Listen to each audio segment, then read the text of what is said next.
उत्तर प्रदेश सरकार में मंत्री हैं मोहसिन रजा साहब। योगी आदित्यनाथ साफ साफ कह रहे हैं कि 80% और 20% की लड़ाई है। 80% हमारे साथ हैं, 20% कभी हमारे साथ नहीं हो सकते।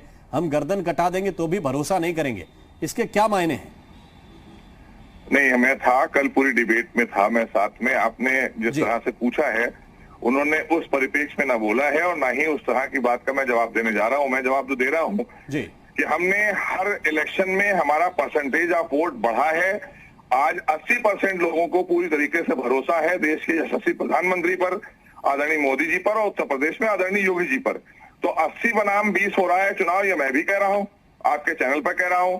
तो 20% वो लोग हैं जो अपराधियों को महिमा मंडित करते हैं, जो भ्रष्टाचारियों को अपने साथ लेकर चलते हैं, जो 5 करोड़ के टिकट बेचा करते थे, जो अपराधियों को मंच पर लेकर घुमा करते थे, जो अभी भी जेलों में बैठे अपराधियों को चुनाव लड़ाने की बात कर रहे हैं। तो ऐसे लोग जो हैं वो 20% रह गए हैं, क्योंकि उनका इलाज ही यही है कि 80% लोग उनका इलाज कर देंगे जी।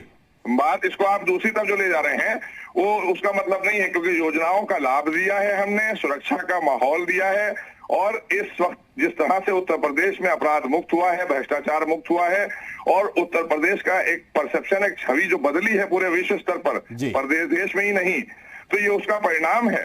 ठीक है, तो क्या मौसम रजा जी, ये जो 80 और 20 का आंकड़ा आया है आपका वोटिंग परसेंटेज, अगर हम देखें तो 30 से 40% के आसपास वोट मिला है भारतीय जनता पार्टी को, जब उन्होंने क्या कहते हैं प्रचंड बहुमत हासिल किया तब भी। सवाल मेरा यह है कि क्या योगी आदित्यनाथ अपनी बात कहकर चले गए हैं और वो स्पष्ट रूप से बताना चाहते थे, उनका मैसेज बहुत क्लियर है, अब आप लोग इसको विरोधियों को, सपा के लोग बता दें, बीएसपी के लोग बता दें, क्योंकि वो ये कह रहे हैं कि गर्दन कटा दूंगा तो भी नहीं मानेंगे। देखिए ऐसा है, और जो देश विरोधी ताकतें हैं, जो विभाजनकारियों के साथ खड़े रहते हैं, जो देश के खिलाफ बोलने वालों के साथ में होते हैं, आतंकियों के साथ में होते हैं, या अपराधियों के साथ खड़े रहते हैं, वो कभी हमारे साथ नहीं हो सकते। ये बात उन्होंने सही कही, ये बात मैं भी कह रहा हूं कि गर्दन कटा दीजिए, वो हमारे साथ नहीं आएंगे। तो इसलिए उन लोगों को हमें छोड़कर ही चलना है, लेकिन जो लोग हमारे साथ हैं हमें उन पर गर्व है कि वो देश के और देश के विकास में अपना योगदान दे रहे हैं। भारतीय जनता पार्टी में उनका विश्वास तो नारा तो ये वाला था ना, जो बढ़ा हुआ नारा था, सबका साथ सबका विकास के बाद सबका विश्वास और जुड़ा था। ये 20% में विश्वास पैदा करना है कि नहीं करना है? जिस 80% की बात है वो सबका विश्वास है जी। तो अगले 20% में भी तो विश्वास पैदा करिए। सरकार तो 100% की है ना सर? सॉरी, सरकार तो 100% लोगों की मानी जाती है। मैंने कहा तो 20% में भी तो विश्वास पैदा करना इसी सरकार का काम है। ये प्रदेश के 24 करोड़ जनता की सरकार है जी। लेकिन अभी आपने देखा होगा बहुत सी जेलें भरी हुई हैं। वो कौन लोग हैं?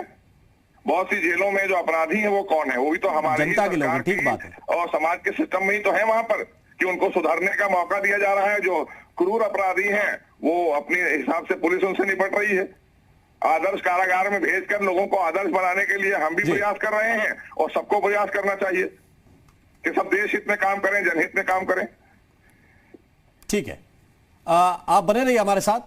कुछ और अहम चीजें हैं वो भी इस खबर से जुड़ी हुई हम आपको बताने की कोशिश कर रहे हैं। केंद्रीय मंत्री मुख्तार अब्बास नकवी ने समाजवादी पार्टी पर हमला बोलते हुए कहा कि सीएम योगी के 80 बनाम 20% बयान में कोई भी बात गलत नहीं है। विपक्ष केवल धर्म और जात की राजनीति कर रहा है, ये मुख्तार अब्बास नकवी ने कहा है। बीजेपी सबके विकास में, सबके साथ में यकीन रखने वाली पार्टी है। मुख्तार अब्बास नकवी इस बात को कह रहे हैं। मोहसिन रजा साहब भी कमोबेश यही बात कह रहे हैं। यही बीजेपी की लाइन है कि इसमें गलत कुछ भी नहीं है, उसको अलग तरीके का रंग दिया जा रहा है। मुख्तार अब्बास नकवी ने क्या कहा, उनकी बात सुनते हैं।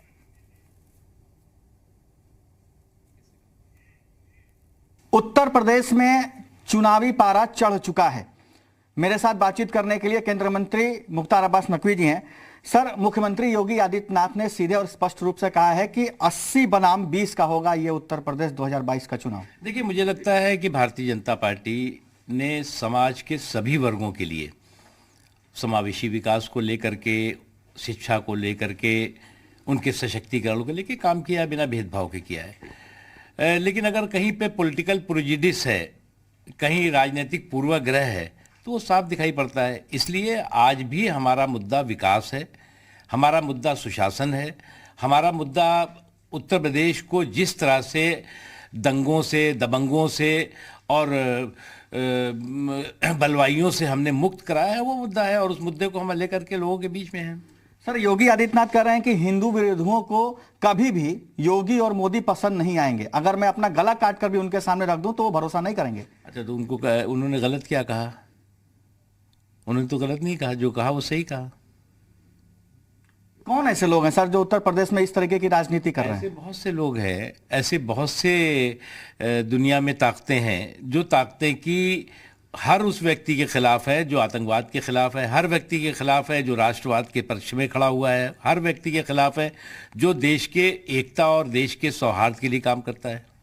सर, योगी आदित्यनाथ के इस बयान से फिर जो विरोधी हैं वो उनको मौका मिल जाएगा, वो कहेंगे कि भारतीय जनता पार्टी हिंदू मुसलमानों की राजनीति करती है। उनको तो हमेशा ही मौका है, उनको तो है वो चिक चिक करने का, बयान बहादुरी करने का, बकवास बहादुरी करने का हर समय मौका है। अब तो चुनाव का मौका तो बहुत उनके लिए सबसे ज़्यादा मुफीद मौका है। चुनाव आयोग ने कोरोना के बढ़ते हुए केसेस को देखते हुए सारे जनसभाओं पर रोक लगा दी है और कहा है कि डिजिटल होगा। अब इसको लेकर भी जो समाजवादी पार्टी है या तमाम जो भी विरोधी दल है वो ये कह रहे हैं कि भारतीय जनता पार्टी तो डिजिटली मजबूत है। हमें देखिए क्या है कि पहली बात यह है कि जो भी दिशा निर्देश चुनाव आयोग के हैं सबको मानना चाहिए, नंबर 1।